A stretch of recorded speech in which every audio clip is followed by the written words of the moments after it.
samtang nagpaabot ta sa Pentecostes, ang ato sang mga ebanghelyo kanunay naghisgot unsay buhaton sa Espiritu Santo dinhi sa atong kinabuhi.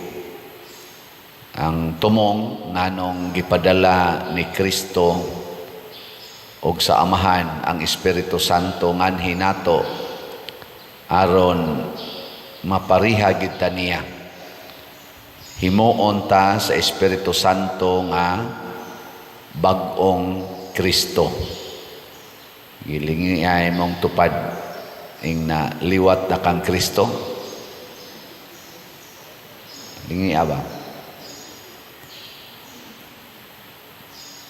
Mauna nga ang kalibutan dili man liwat ni Kristo, ang resulta kinsa toy muliwat ni Kristo, buhaton gyapon sa kalibutan ang ilang gibuhat ngadto ni Kristo.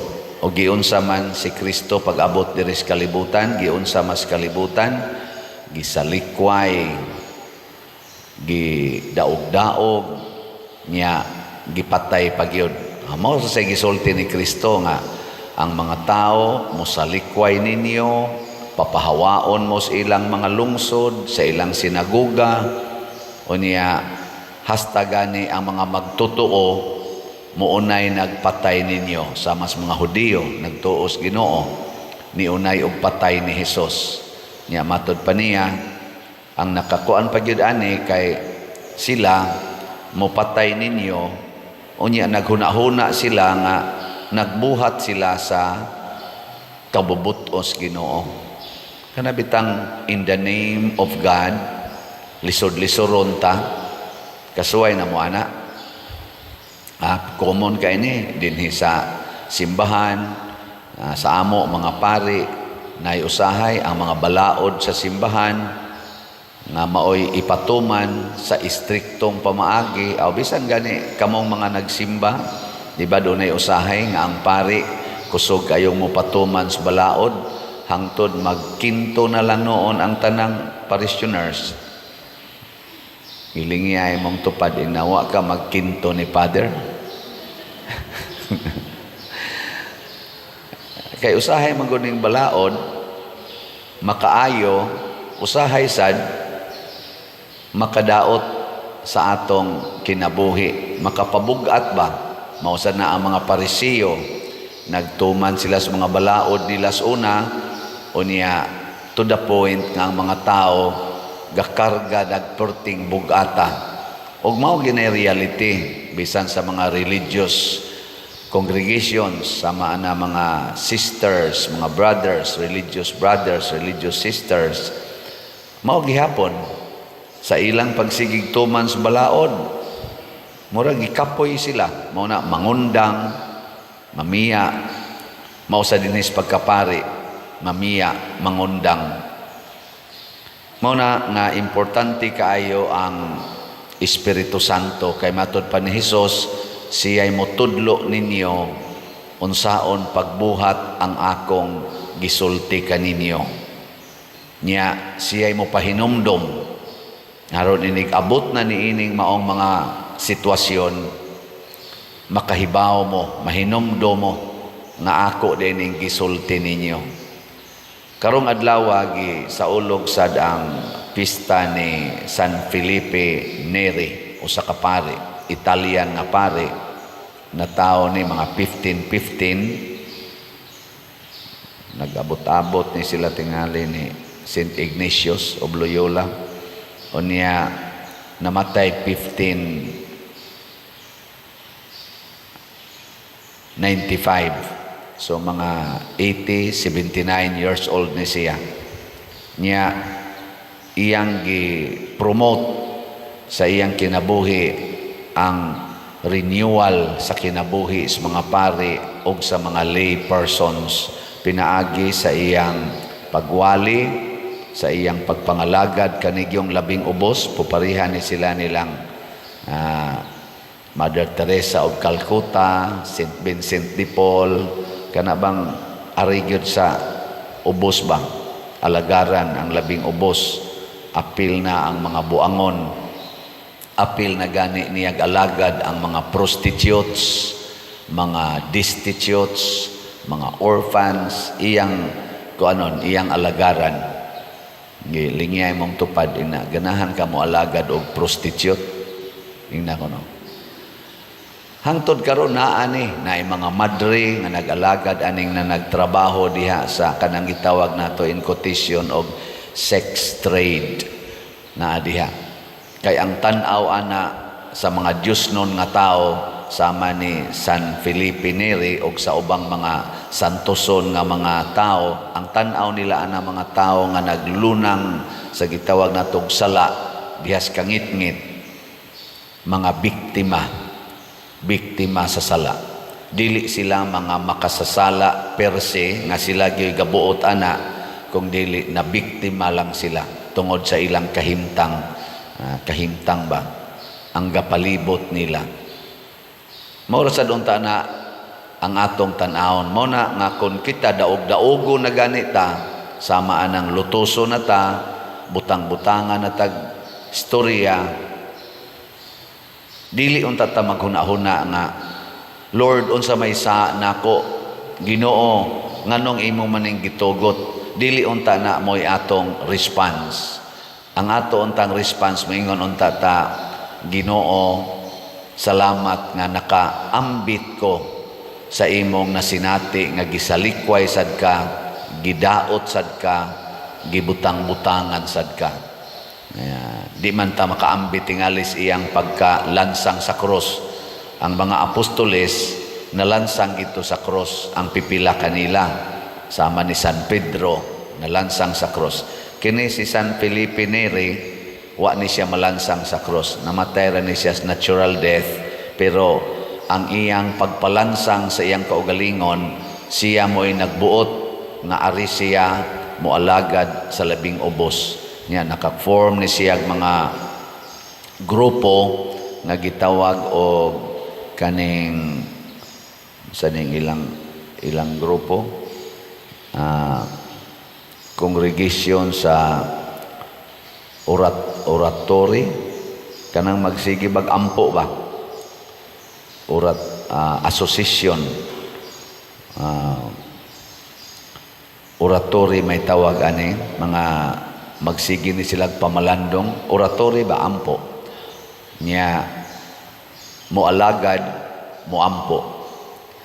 Mao na nga ang kaning Espiritu Santo sama sa nahitabo diri sa unang pagbasa, magsigi ni siyag tudlo nato asa tapadong. Mao na sila si San Pablo, sige silag lakaw-lakaw, gigiyahan sila sa Espiritu Santo. Nya sige sad sila convert og mga tao.